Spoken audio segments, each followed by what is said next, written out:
Perasaan gaji kamu baru masuk, tapi entah gimana udah habis aja sebelum akhir bulan. Atau pernah beli sesuatu yang sebenarnya nggak perlu, hanya karena ingin merasa jauh lebih baik. Inilah bukti bahwa uang bukan hanya soal angka, tapi juga soal psikologi. Mari kita bahas lebih dalam.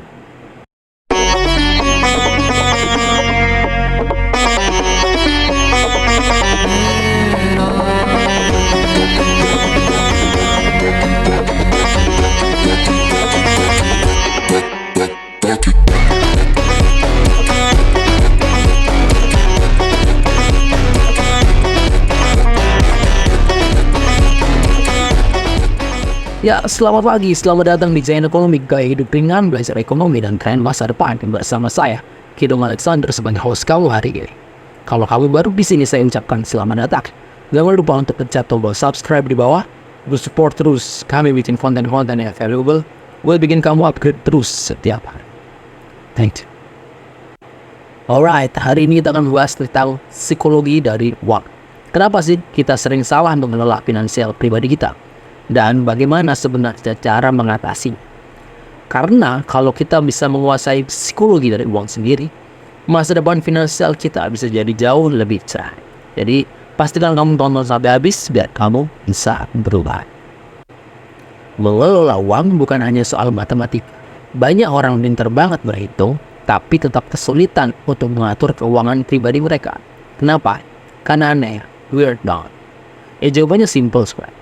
Karena uang berkaitan dengan emosi, kebiasaan, dan cara kita memandang diri kita sendiri. Psikologi uang menjelaskan bahwa keputusan finansial sering dipengaruhi oleh rasa takut, keinginan, gengsi, bahkan trauma dari masa lalu kita. Dan inilah beberapa alasan psikologis kenapa kita itu sering salah mengelola finansial pribadi kita. Yang pertama, instant gratification. Kita lebih suka kepuasan instan daripada menunggu hasil jangka panjang yang bisa jadi akan jauh lebih memuaskan sebenarnya buat kita. Contoh, beli gadget terbaru padahal masih punya yang lama dan gak ada masalah sebenarnya dengan yang kita miliki sekarang. Beli itu hanya pure untuk merasa update aja. Yang kedua, social comparison. Kita sering membandingkan diri kita dengan orang lain, apalagi dengan begitu besarnya pengaruh dari sosial media sekarang. Membanding-bandingkan seperti rasanya dipaksa setiap hari ya, secara terselubung. Contohnya, kita ikut-ikutan liburan mahal karena teman kita melakukannya. Meskipun ya sebenarnya kita tidak mampu untuk melakukan hal yang sama. 3. Financial denial. Banyak orang takut melihat kondisi keuangan mereka yang sebenarnya. Padahal justru dari sinilah kita bisa melakukan aksi sebagai solusi buat mengatasinya jika ada problema di sana. Contohnya tidak pernah mencatat pengeluaran karena ya murni takut sadar bahwa uang akan habis untuk hal yang kecil. Yang keempat, overconfidence. Merasa terlalu yakin bisa mengatur keuangan tanpa rencana yang jelas, tanpa keinginan untuk melakukan budgeting dengan spending kita sehari-hari. Contohnya kita harus beli karena impulsif tanpa riset dulu kita butuh apa enggak, hanya karena percaya diri akan menguntungkan kita, padahal belum tentu ketika barangnya sampai itu bakal berguna buat kita. Yang kelima, emotional spending. Menggunakan belanja sebagai pelarian dari entah itu stres atau kesepian. Ini memang bukan semua orang kayak gini ya, tapi bisa dibilang tidak sedikit yang memiliki kecenderungan seperti ini. Kita belanja online saat lagi bad mood, padahal sebenarnya nggak butuh-butuh banget. Ujung-ujungnya kita nyesel setelah barang tadi udah sedang. Ujung-ujungnya kita nyesel karena barang yang tadi udah datang jadi nggak berguna. Tapi mari kita kritisi sebentar. Tarik nafas dulu, buang. Apakah masalah finansial pribadi sebenarnya bukan karena kurangnya uang, atau karena cara kita memandang uang itu sendiri? Banyak orang berpikir, kalau gaji saya naik, masalah keuangan saya pasti selesai. Tapi kenyataannya, semakin besar gaji, semakin besar pula pengeluaran. Nah, kenapa? Karena gaya hidup sudah pasti ikut naik. Ini ada banyak faktor. Terutama karena ketika di masa lalu kita belum mampu untuk purchase sesuatu. Dan saat gaji kita naik, kita jadi cenderung impulsif untuk mendapatkan apa yang lalu-lalu ini pernah kita inginkan. Apakah kita benar-benar butuh semua barang yang kita beli sekarang? Atau kita hanya ingin terlihat lebih baik di mata orang lain? Jujur, apakah kita sadar bahwa setiap keputusan kecil, mulai dari kopi harian, subscription aplikasi, belanja impulsif, semuanya ini bisa jadi bola salju yang mengurus masa depan finansial kita? Apakah benar harus seperti itu?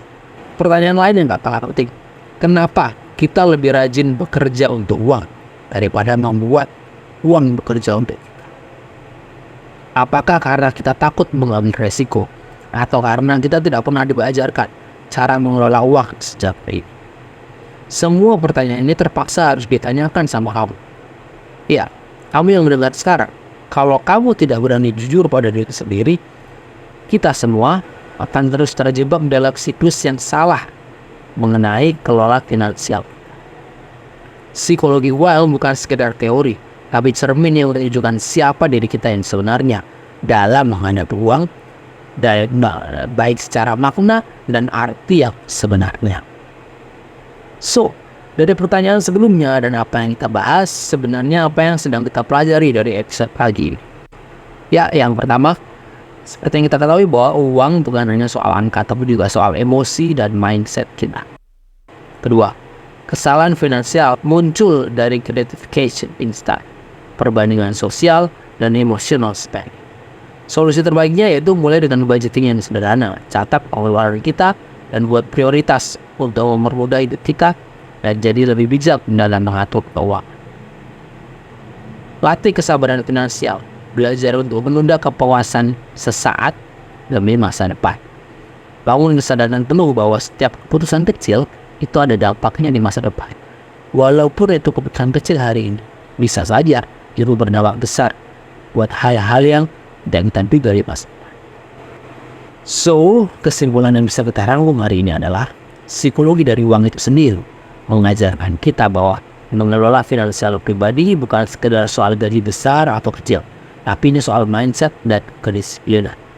Key point-nya di sini adalah kenali emosi diri kita terhadap uang, berhenti membandingkan diri kita dengan orang lain, dan kita buat strategi sederhana yang bisa dijalankan secara konsisten hari lepas hari. Kalau kita bisa menguasai psikologi dari uang, masa depan finansial kita bukan hanya soal mimpi, tapi tujuan yang bisa dicapai. Alright, well, untuk kamu yang ingin memperdalam wawasan finansial kamu, jangan lewatkan ebook terbaru dari Jaya Nahara, Apa Dolar yang Kita Kenal Akan Mati. Ebook terbaru dari Jaya Nahara membahas tentang masa depan mata uang global dan bagaimana kita bisa bersiap menghadapi perubahan yang besar dengan fokus pada stablecoin sebagai jembatan utama menuju dunia Web3 di mana tersembunyi sejuta peluang buat kamu.